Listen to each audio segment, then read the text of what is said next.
What's up guys, Ted Darklaw here, and today we're going to talk about all the cool toy happenings from the month of October, or at least the things that I care about. So we're going to crack open this beer, talk about some dang toys.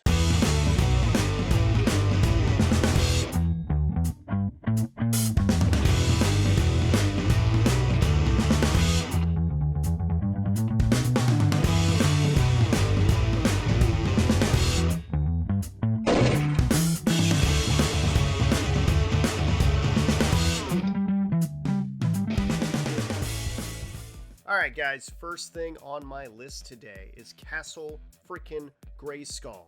Yeah, we're starting real big here. So sometime mid-October, Castle Greyskull was announced for the Masters of the Universe Origins line. And while I was a blessed only child growing up, I never had a Castle Greyskull. I never had a Snake Mountain either. I did have the Fright Zone, which is a great playset. So when they announced this Castle Greyskull, man, I could not go to the pre-order screen quick enough. So this is an updated version, and I'm sure by now if you've watched any toy outlet from anywhere, you already know all the details about this. So if this is the first time you're hearing about it, pre-order's already sold out. I hope you're able to get one down the road, but for now you're just gonna have to hang tight and admire all of this glory. I am loving everything about this thing. Like, the inner child in me is so thrilled to finally get this in my collection.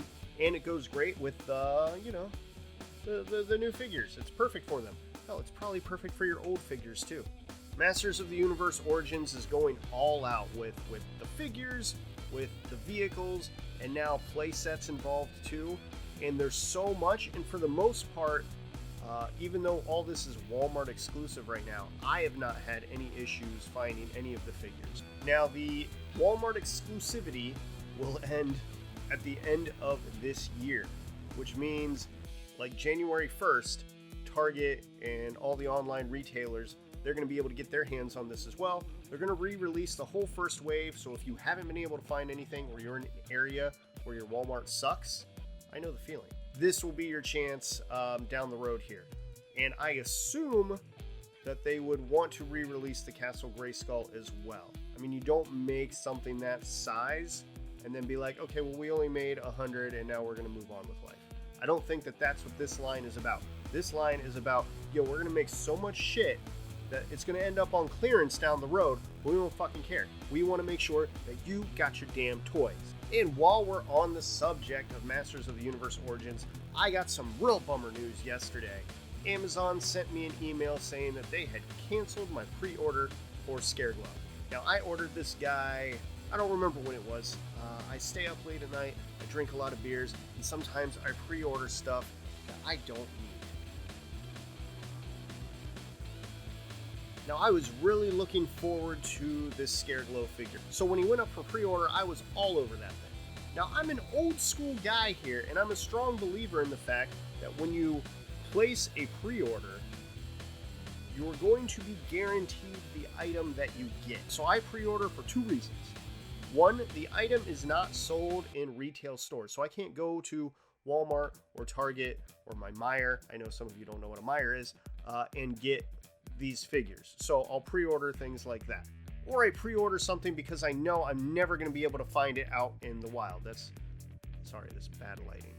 It's the Mandalorian figure. Mattel also has a line called Masters of the WWE Universe. It is a good complement to the Masters of the Universe Origins figures because they're all same scale. You swap out the parts, things like that. The Masters of the WWE Universe version of Scareglow is the Undertaker, and it is a really cool figure, one that I have yet to see out in the wild.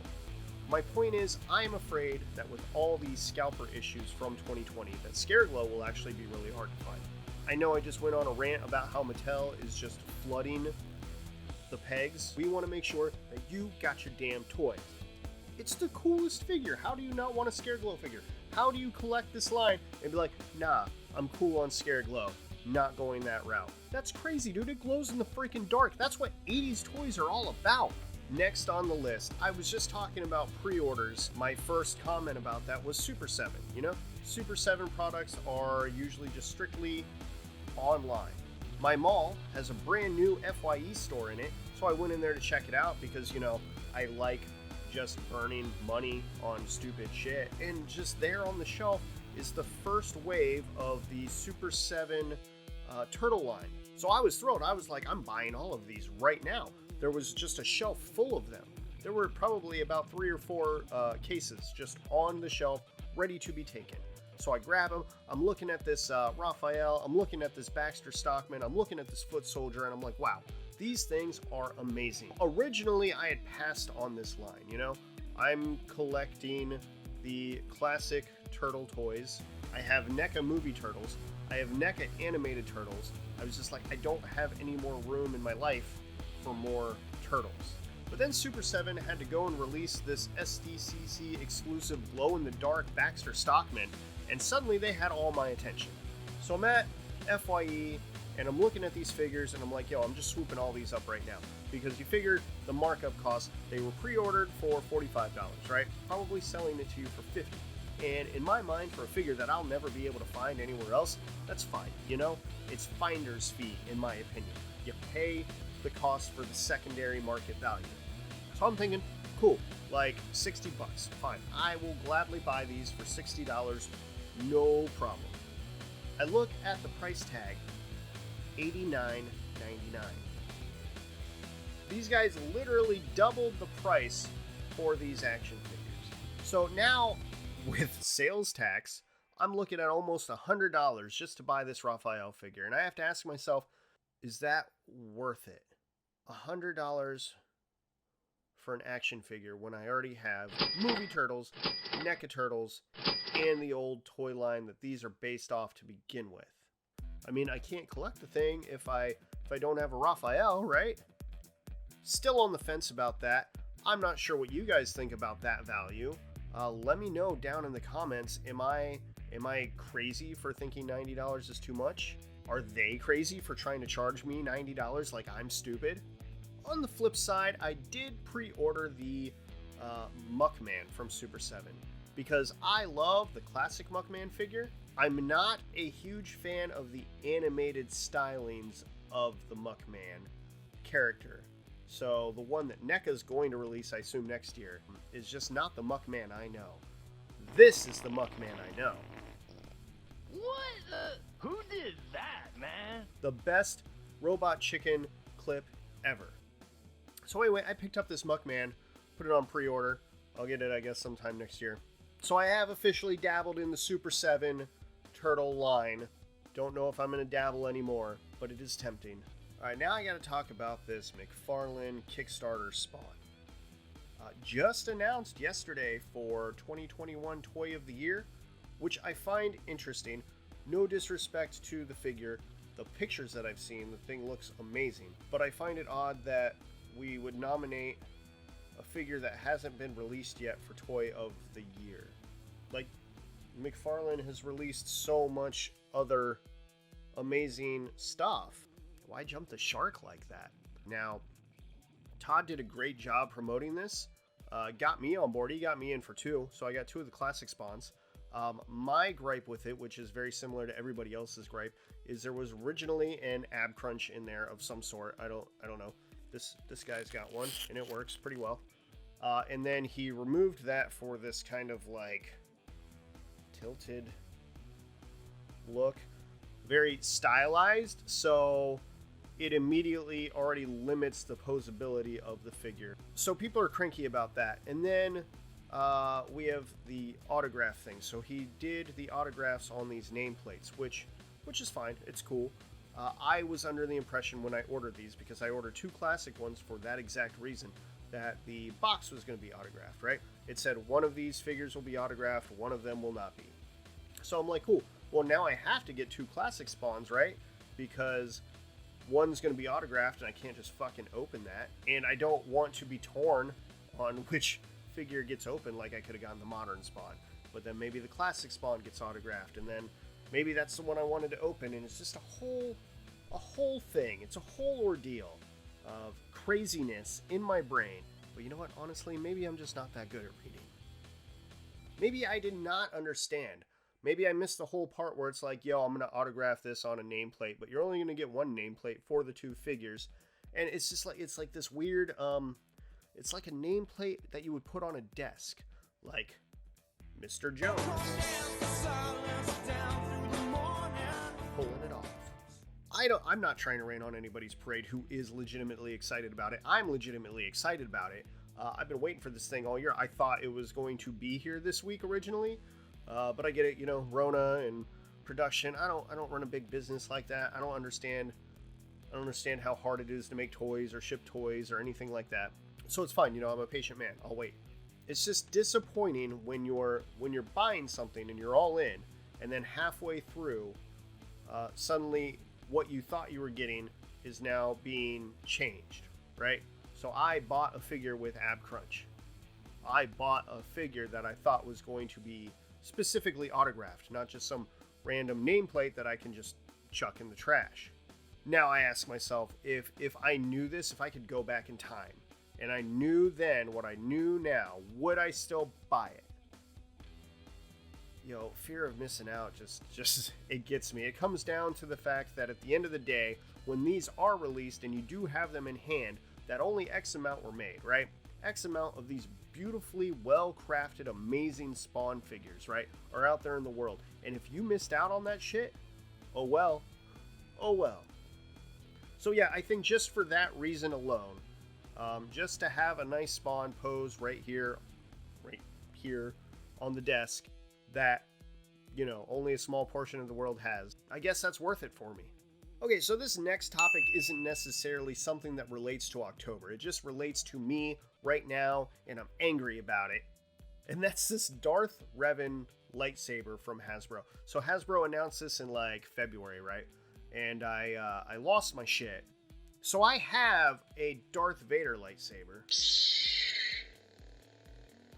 That never gets old.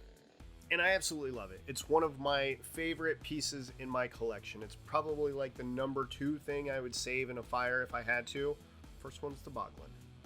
But it's awesome, and I would really like another one. So when they announced this Darth Revan one back in the beginning of the year, like I was all in on that. And then they were like, "Yo, bro, it's like $250." And I was just like, "Hasbro, fuck off. $250. Damn."